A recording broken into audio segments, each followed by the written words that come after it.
খালি হাতে এসেছিলাম, খালি হাতে যেতে হবে, এটাই রাস্তা। গোপাল ভাঁড়ের সাথে হয়েছে।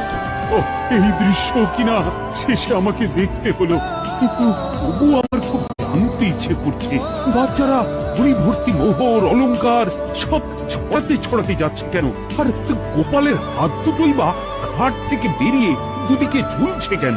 মহারাজ, আর একটা ব্যাপার কি আপনি লক্ষ্য করেছেন?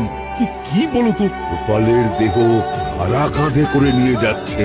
হ্যাঁ হ্যাঁ, ওই তো মন্ত্রী, সেনাপতি, জ্যোতিষী আর পণ্ডিত। আসলে গোপালের এই শেষ যাত্রা আমাদের কিছু শিক্ষা দিয়ে যাচ্ছে মহারাজ। এই যে দেখুন, যারা গোপালকে সহ্য করতে পারত না, এখন এখন তাদেরই কাঁধে গোপাল যাচ্ছে। তার মানে শেষ